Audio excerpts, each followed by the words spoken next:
Thank you, Lee. So I hope you all had a good lunch and you've drunk lots of coffee, because I'm going to talk about uncertainty, which is a topic I love and get very excited about, but most people, it's not really your after dinner, after lunch topic of choice. I should just mention a couple of my colleagues, Hannah and Thomas, who you heard from earlier, who have been working on some of the uncertainty assessments that we've been doing at MPL. And so I'm going to give a bit of an overview of how we can look at determining the uncertainty from the reported values that we get from the automated measuring systems. Those of you who don't know, MPL is the Measurement Institute for the UK. I won't go into details. You can look at the slides. I'm going to say a little bit about the issues. In fact, I'm probably going to say more about the issues and the problems than the solutions. Eric gave an update on the IED, but I'm just going to mention one aspect of the IED which has an impact on our reporting. Some of the issues, some of the problems, and then some outlines of what we've been doing at MPL to try and look into the uncertainty and how you can calculate the uncertainties, and a little bit about what we're doing. We're about to publish a paper on this. I should say as well, the little graphic, I asked an AI system to give me a cartoon of data measurement uncertainty in emissions monitoring, and that's what it came up with. So maybe the AI hasn't taken over yet, but soon it will be doing this for me. It didn't write the talk. So what I think you all know, particularly from the talks earlier this morning, why do we need to know the uncertainty in the AMS results? And increasingly, as you heard, we've got lower and lower reporting requirements and increasing requirements for continuous monitoring under the best available technique, BAT reference requirements. And as we know within the Industrial Emissions Directive, there's a requirement to both check that the single reported results are compliant with the requirements, with the confidence interval requirements, and also we're subtracting those values before we compare to the ELVs.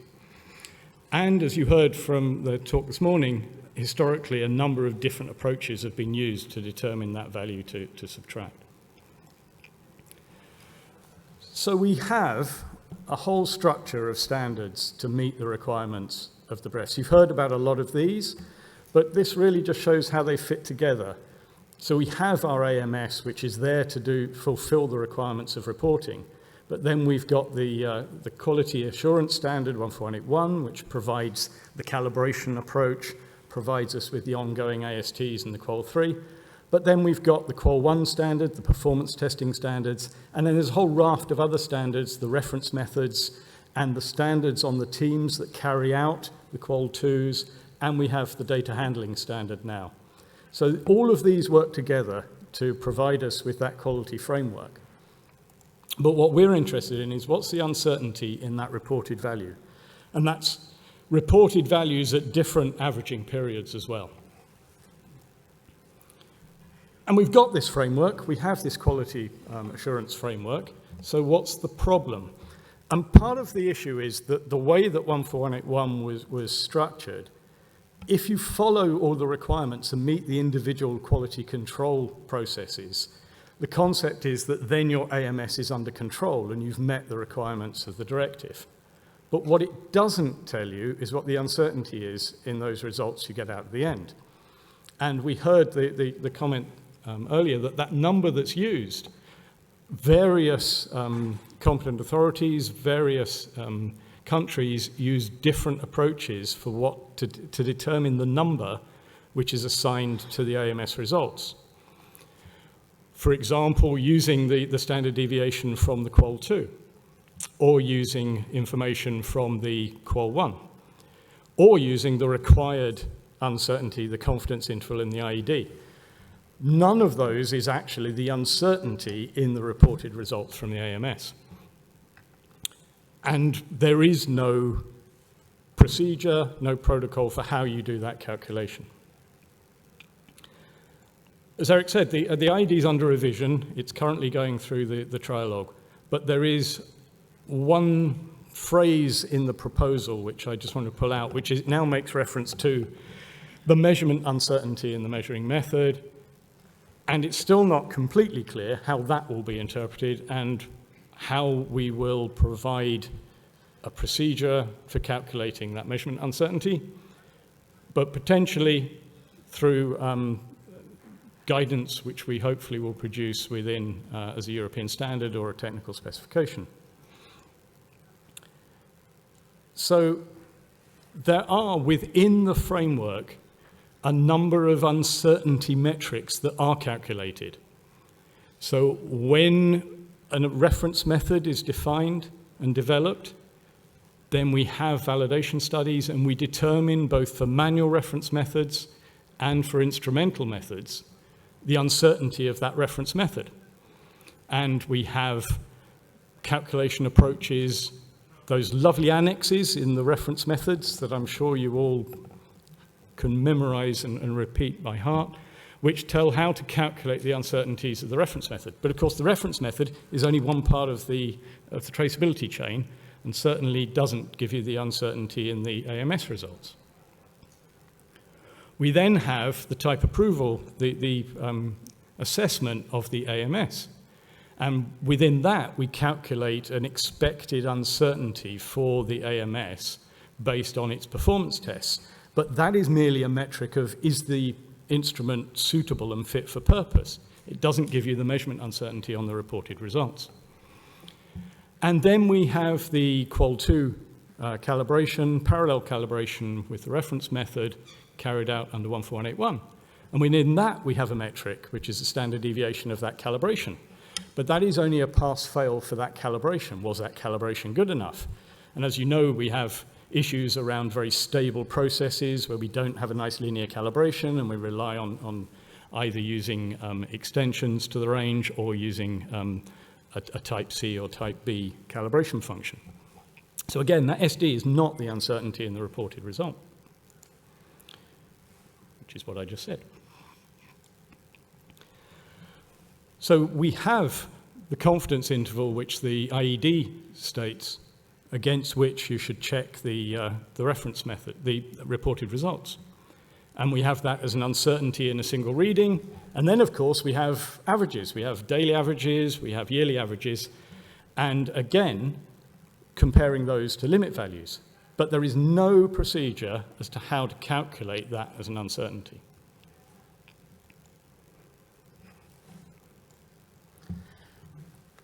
I'm not expecting you to either be able to see, read, or understand that diagram, but that diagram is something, it's just to show the process that we've been going through to basically map out the whole of the process as a series of steps and identify the uncertainty inputs that go into a full uncertainty assessment.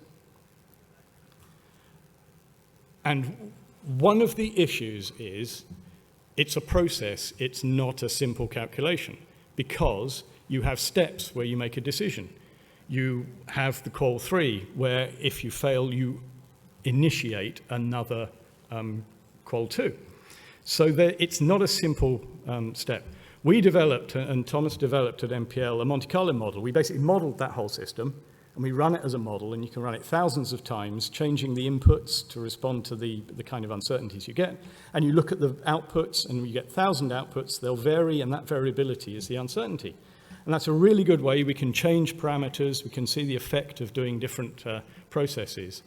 But that is not a tool that can be used as a simple way to calculate uncertainty going forward.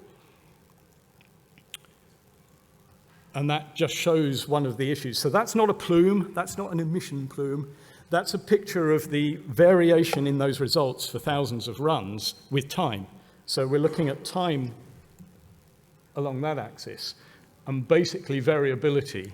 And that's in effect the uncertainty. And you can see these step changes annually where the process is triggering Qual 2s, which are reining in uncertainties.